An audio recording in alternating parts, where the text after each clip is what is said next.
Le coronavirus touche le monde entier, compris le Togo, pays d'Afrique de l'Ouest qui continue d'observer des mesures barrières. Dans cette difficile lutte, la société civile joue également sa partition, à l'instar de l'ONG ACTF qui a mobilisé les jeunes pour la sensibilisation contre cette pandémie. Au Togo, comme dans plusieurs autres pays, la pandémie du coronavirus ne cesse de gagner du terrain et de créer de sérieux dégâts. Parti à coronavirus, le Covid-19 est une réalité au Togo, en Afrique et partout ailleurs dans le monde. Et cette maladie a déjà fait plus de milliers de morts. La Covid-19 se transmet comment? Elle se transmet par les contacts directs avec une personne infectée lorsque celle-ci tousse.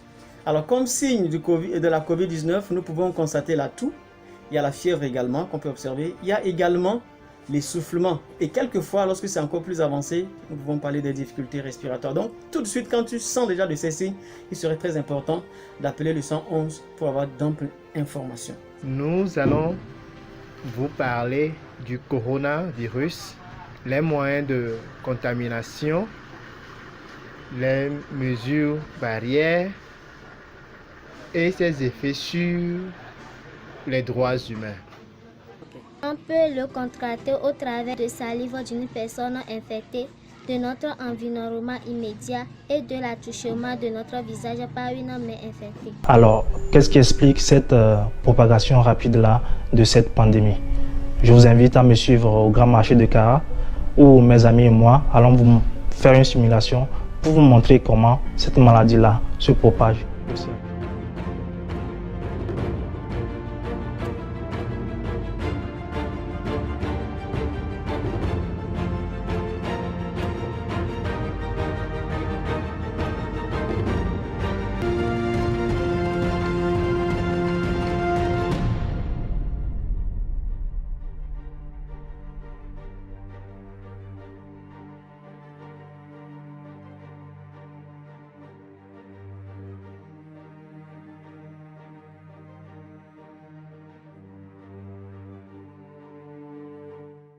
Donc vous venez de voir comment notre ami s'est comporté et cela a entraîné la propagation de cette maladie. Le coronavirus ne parle personne car il ne connaît ni enfant, ni jeune, ni adulte. Par ailleurs, les personnes âgées et celles qui ont des problèmes médicaux sous-jacents comme les maladies cardiovasculaires, le diabète, le cancer et tout autre sont des personnes susceptibles à développer une maladie grave. Mais je rappelle que nous autres personnes normaux ne sommes pas épargnées. Je dirais que cette pandémie se transmet, selon l'OMS, lorsque nous toussons ou nous éternuons et qui peuvent être déposés sur les personnes, nos interlocuteurs ou sur les objets que nous tenons ou encore les objets qui sont autour de nous. Et nous pouvons facilement, à travers nos mains, les transporter auprès de nos yeux, nos bouches et autres. Et voilà, ainsi nous prenons cette maladie. Elle est hautement contagieuse et qu'elle peut coûter la vie. Pour éviter tout ceci, nous devons respecter les mesures barrières, se laver fréquemment les mains, porter un masque ou notre cache-nez si nous devons sortir, respecter la distanciation sociale de 1 mètre entre nous et nos interlocuteurs, et si nous devons éternuer, nous devons le faire dans le creux de notre bras. Coronavirus, il faut éventuellement pratiquer l'hygiène partout où l'on se trouve. Il faut souvent laver les mains avec de l'eau et du savon. Juste après, utiliser le gel désinfectant pour désinfecter ses mains. Il faut à chaque fois tousser dans le creux de ses coudes lorsque l'on veut éternuer. Il faut impéralement respecter les mesures. Il faut éviter les attroupements. Il faut limiter les visites à domicile. Il est aussi important de respecter le confinement lorsque l'on n'a rien de sérieux à faire au dehors. Il est très important de porter les cache-nez. Et les cache-nez doivent couvrir le nez et la bouche, partout où l'on se trouve. En ce qui concerne les mesures barrières, nous pouvons citer le respect d'une distance d'au moins 2 mètres, le lavage régulier des mains avec du savon et de l'eau ou du gel hydroalcoolique, le port des cache-nez, tousser dans le creux ou éternuer dans le creux du coude, éviter tout contact.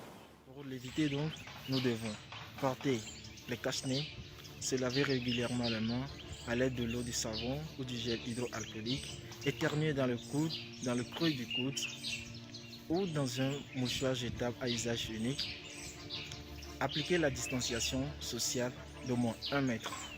Tous les contacts physiques, se laver régulièrement les mains avec de l'eau, du savon ou une solution hydroalcoolique. Toujours se couvrir le nez et la bouche lorsqu'on veut éternuer avec un mouchoir à utilisation unique que l'on jette immédiatement dans la poubelle après utilisation ou carrément en fléchissant le coude et en le faisant à l'intérieur du coude. Lorsque nous allons dans un lieu public, il faut toujours se souvenir de se protéger le nez et la bouche avec un masque. Lavons les mains régulièrement avec de l'eau, du savon ou du gel hydroalcoolique. Gardons la distanciation sociale de 1 mètre avec les autres. Portons nos cache-nez quand nous voulons sortir ou quand nous sommes malades ou quand nous sommes en contact avec les personnes malades. Toussons ou éternuons dans un mouchoir ou dans le coude et ces mouchoirs les jeter dans une poubelle hermétiquement fermée. En plus de l'asphyxie économique, la société est confrontée aux violations des droits humains. La pandémie a complètement changé notre manière de vivre, simplement, compte tenu de la contagiosité du virus et tout.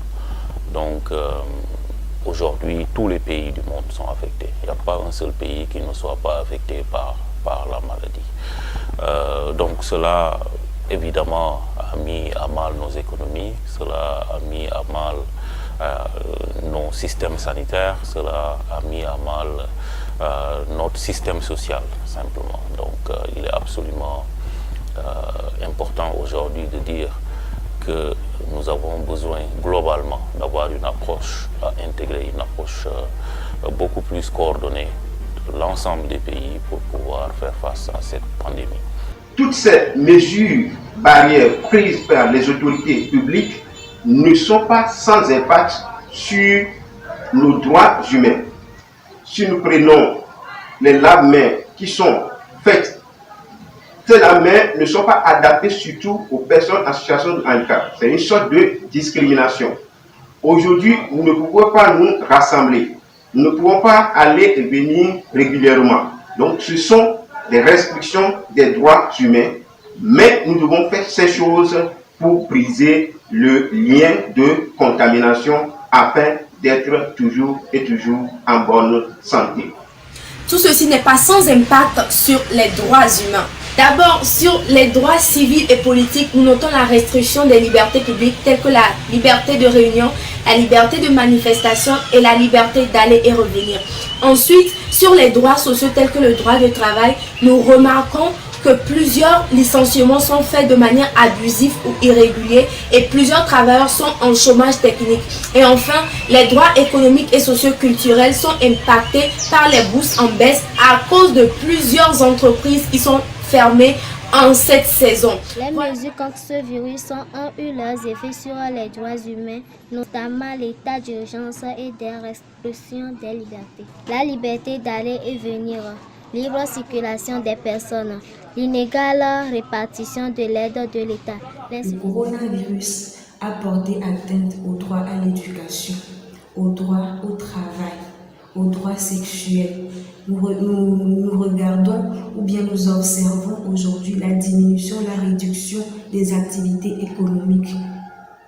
La liberté d'expression se voit atteinte dans certains pays. En tant que jeunes, je crois que nous sommes la population la plus active et donc nous avons un devoir envers nos plus jeunes frères et nos parents, c'est-à-dire les plus âgés, pour les informer, d'abord en étant un exemple, c'est-à-dire en nous pliant aux gestes barrières. Nous lançons toujours l'appel à la population à respecter les mesures barrières parce que c'est grâce à ça que nous pouvons être à l'abri de cette pandémie. Il est vrai que l'État a levé le couvre-feu, mais le virus existe toujours. Que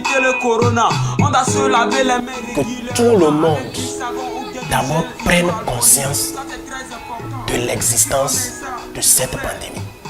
Et ensuite, les mesures barrières qu'il faut respecter, c'est seulement ces mesures-là qui peuvent nous amener à rompre cette chaîne de contamination.